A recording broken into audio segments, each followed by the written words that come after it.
Rolando Maran është zyrtarisht trajneri i ri kombëtares shqiptare. Përmes një konference për media paradite në kësaj të martë në ambientet të shtëpisë së futbollit, presidenti i Federatës së Futbollit Armand Duka prezantoi trajnerin e ri të ekipit ton kombëtar Rolando Maran, i cili ka firmosur një kontratë për 1 vit të gjysmë me FSHF-n.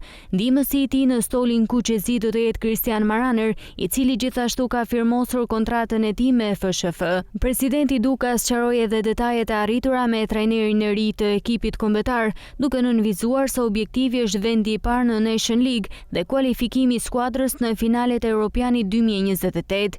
Kryeji i FSHF-s falenderoi në mënyrë të veçantë stafin e ekipit kombëtar, me në krye Silvinjon për të gjitha arritjet dhe sukseset në krye të kombëtares shqiptare. Objektivat mbeten vendi i parë në Nations League dhe kualifikimi për në Euro 2028 pastaj për të vazhduar me objektivin e pa arritur asnjëherë për qenë pjesë e botrorit 2030. Mbyllim, le të themi, një cikël me tashmë nga ky moment mund të themi ish trajnerin e ekipit kombëtar, zotin Silvinjo dhe stafin e tij, cilin sot unë dua ta falenderoj në emër të Federatës Shqiptare të Futbollit, në emrin tim dhe në emër të gjithë tifozave për kontributin që ka dhënë. Mëtej edhe trajneri i ri i ekipit ton kombëtar Rolando Maran u shpreh shumë i lumtur për detyrën e re dhe falenderoi presidentin Duka për besimin, ndërsa komplimentoi edhe ish trajnerin Silvinjo për të gjithë punën e bërë me kuqezin përgjatë këtyre viteve. Duhet të falenderoj presidentin që më dha këtë mundësi, duhet të falenderoj Silvinjon për fjalët dhe komplimente për ato që ka bërë në këto vite. E kam ndjekur nga afër kombëtarën shqiptare dhe për këtë keni të gjithë komplimentet e mia. Rikthem te falenderimi për presidentin, sepse po më jep mundësi për të trajnuar një kombëtar që përfaqëson një popull me krenarin të madhe.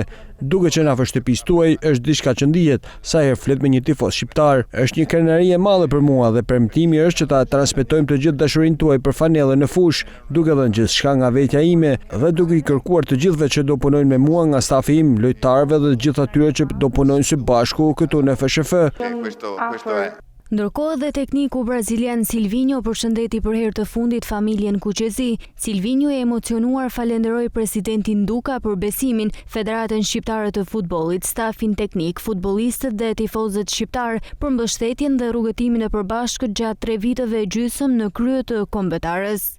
Edhe për mua janë 2 minuta me emocione. Kemi vendosur që së bashku të mbyllet ky cikël, një cikël prej 3 vitesh e gjysmë në cilin kemi punuar shumë mirë për të përfaqësuar këtë kombëtare. Një komb që më ka mirëpritur shumë mirë dhe e falenderoj shumë.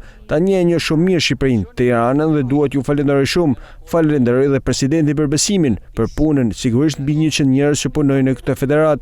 Shumë e din mirë se çfarë kemi bërë, me disa kemi pasur mundësi të ham drek e dark. Duhet të falenderoj stafin teknik, të gjithë futbollistët të cilët kanë bërë një rrugtim për 3 vitesh e gjysmë me ne dhe jemi rritur të gjithë bashkë. Sigurisht falenderoj edhe tifozët, shumë dashamirës ndaj kombëtarës. Për ne ka qenë gjithnjë një shenjë shumë pozitive. Kemi punuar gjithmonë për të bërë më të mirën. Tashmë nis një epokë e re për kombëtaren shqiptare, teksa kërkohet që të rikthehen rezultatet pozitive dhe besimi tek tifozët me suksese në fushë.